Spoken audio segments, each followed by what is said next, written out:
tuning in to another episode of Trending with Miss Trey, where I talk to everyone trending, whether it's music, fashion, entertainment.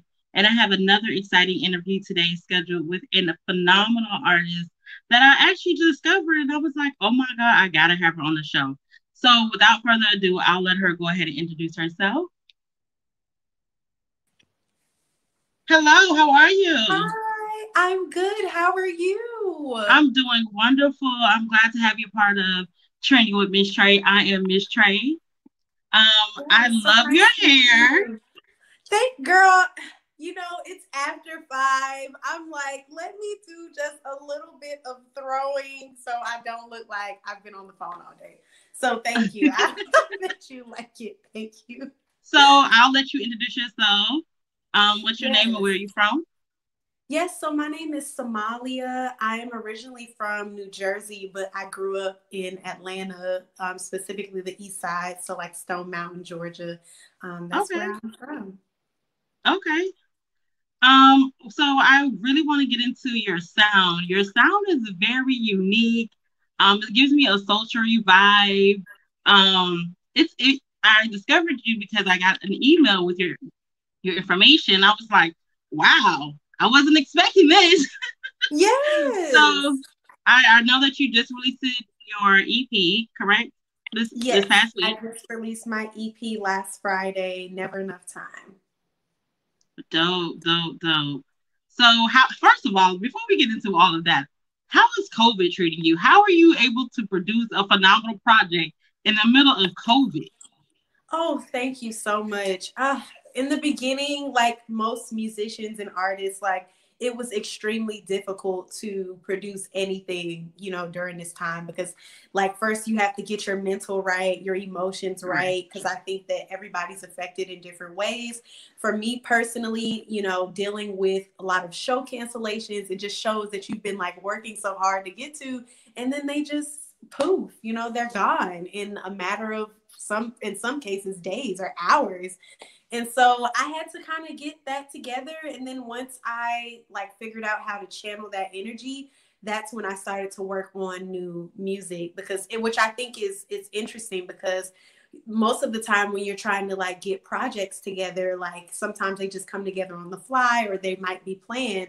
But I think during this time I really had to like focus and like say, okay, let's really try to channel this energy into some new music while you have the time, because you're always running, you're always performing. It's hard to be able to get a full, piece of work together. So I was very grateful for the time and space to just slow down and really focus on music. Yeah, and that's one thing I can say to take away from COVID. The takeaway for COVID is that it actually allows you to create. And Yes. aside from being in the anxiety of what is what's happening, because like you say, we went from having, I know for me, I went from having musical conferences to big events going on to like you wake up the next day and everything's gone.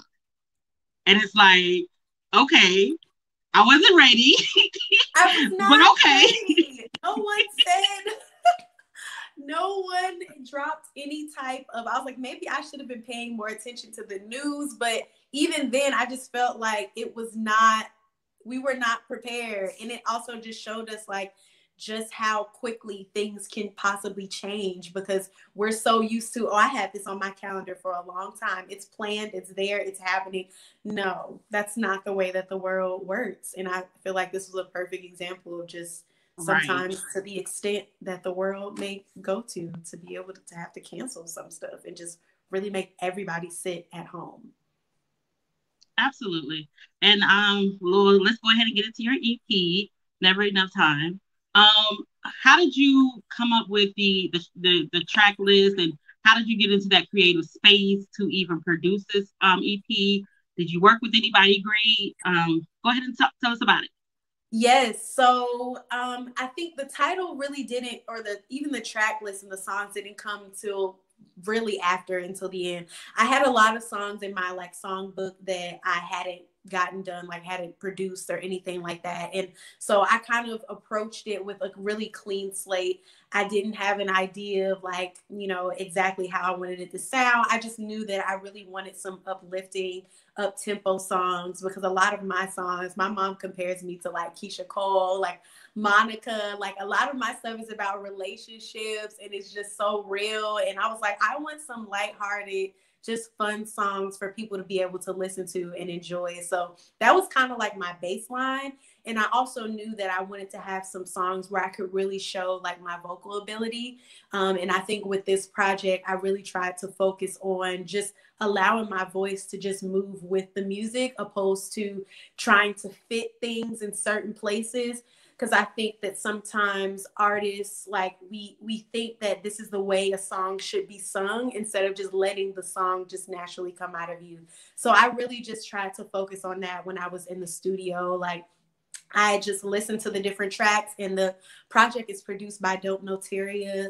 They're a producer duo based in Atlanta, and they had already produced my single Mimosa. And so people really loved it because it's another up-tempo track, really fun. The video is really fun. And so going back to them, you know, I just said, like, these are the things I'm kind of thinking about. Let's just kind of create and see what happens. And a couple of the songs they created based off of the songs that I had on in my songbook. And then there were some other beats that they had, like Risk It All. And I just loved like the which beat. I love. Oh, thank you so much. It's such a fun song. Like I was listening to the beat and I was just like, ooh, this has this like Caribbean, Afro infused Latin kind of vibe. And I was like, I love this. So in just listening to the different beats that they had, that kind of informed my writing. And I just let it kind of flow from there. So all the way from Risk It All to Mimosa to Front Door, all of these just kind of came together. And surprisingly, Light Blue, which is the first song that's on the project, was actually made last. And it just, I know, and it just happened to be like that because I just knew, I said, okay, if this is going to be the first song of the project, like it has to be big, like it has to like grab their attention. And luckily it just kind of happened where it was like a song that just set the whole tone and the mood of the project. And yeah, I'm just very happy about it. Like the last project I put out was in 2018. So it just felt really good to be able to put out a piece of work that is so timely, you know, especially with Front Door and talking about, you know, police brutality and everything that's happening right now and has been happening for a long time.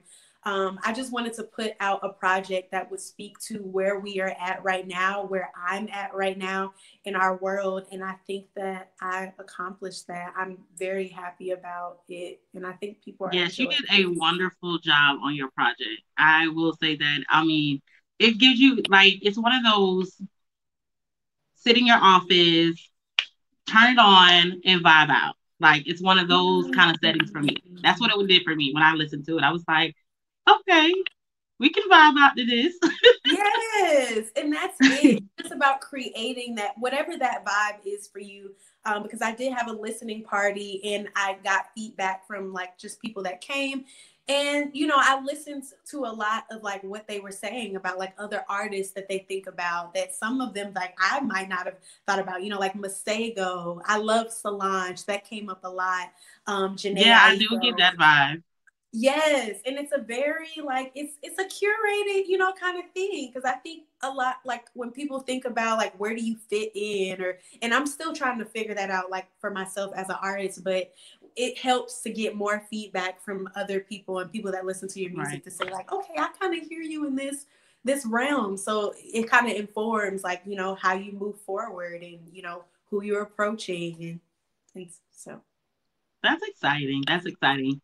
So before COVID, life before COVID, what are some of the platforms that you performed at, or some of the artists that you may have worked with or opened up for? Yes. So prior to COVID, I was performing at, or I typically every year perform at the Taste of Soul Festival in Atlanta. I've done the Atlanta Beltline exhibition. Even during COVID, I had actually done some virtual shows with the National Black Arts, also with NAMI, because I think that like my music, like in terms of talking about things that are timely, like mental health is another huge thing that we have been, I say we, like as in the Black community, we've been Right. pushing for a minute, because I think especially with artists, like people don't really want to talk about these things. And we use music as a way of, expressing our feelings, but sometimes you need just a little bit more than that. And so when working with organizations like NAMI, I was able to do some virtual stuff with them. In terms of working with other artists, that's one of the things that I'm really working towards after, or not even after COVID, but just kind of like pre-COVID or now too. Because I do want to work with some more artists in terms of features. I do a lot of writing myself, so I've written for some very local artists in Atlanta. But in terms of just doing shows, like I've been performing since I was 10. So live Wow. performance is like where I live. Like I love recording, I love writing, but my heart is definitely on the stage. So I was always, looking for different performances that were coming up. And some of the ones that I had coming up was like with So Far Sounds. And they have like, different shows in different cities. But the cool thing about that is that it's a very intimate space, so that people can just hear your voice and hear your music and just, say what they think about it, and just kind of have a space to just receive the music. So yeah, those are some of the things that I was working on, and I'm very hopeful that these things will come back around, because I know that they will, especially with, the new music being out. Like I'm hoping that it will just invite, even more opportunities my way. Yeah, I love intimate settings as far as like concerts and stuff like that, because it gives you a more of a get to know the artist kind of vibe, and actually not have so much distraction around you. So you're actually listening, and you can actually like feel the vibe and not be interrupted by this or that. So I love intimate settings. I really absolutely love that. And I salute you for, staying positive and staying in the game with COVID, as well as post COVID, whatever that may look like. It's unknown, but we just have to push through. Like we don't know what's gonna happen. We just have to push through. But I salute you so much for that. What is that one artist that if they call, you're ready to work? Ooh, there are a lot of artists that are like that, for me.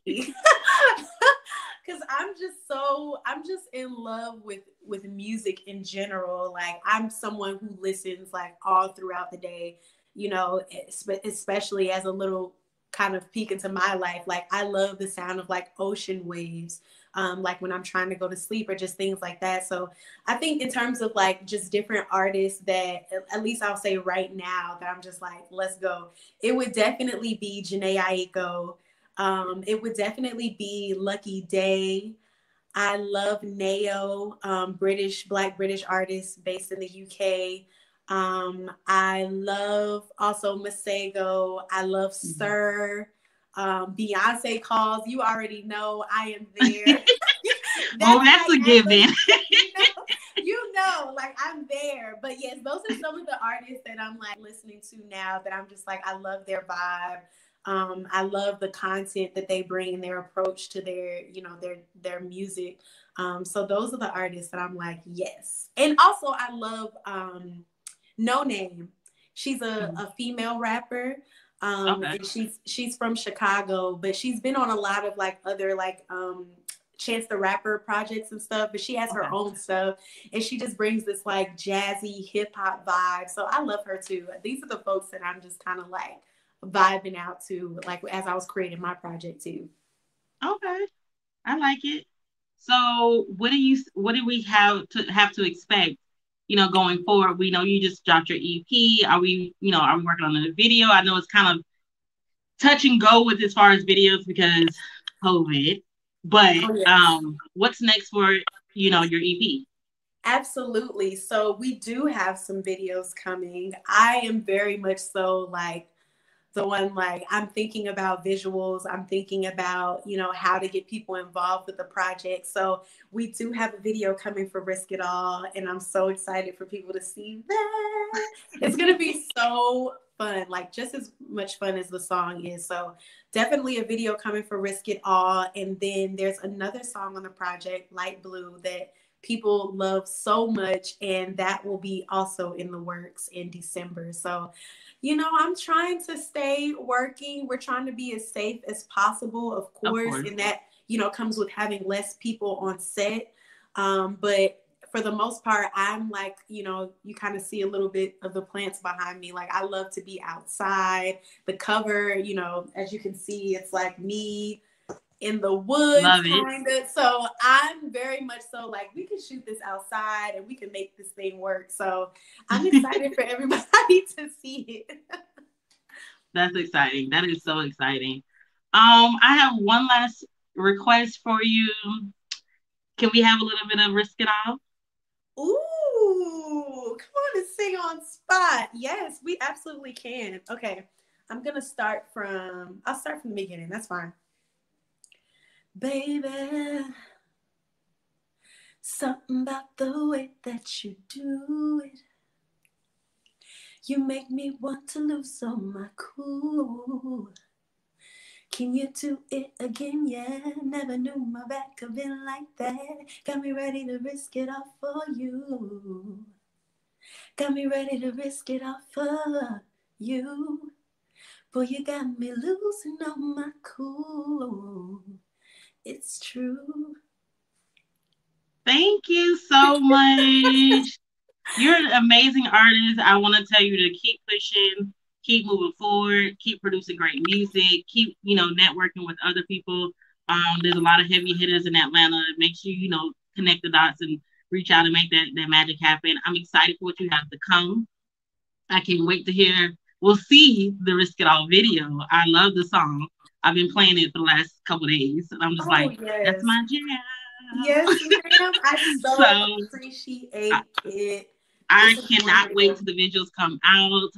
Is there anything that you want to tell, you know, the audience before you go? Yes, so you all can connect with me and follow me on Instagram at The Somalia Show. And my website is www.thesomaliashow.com.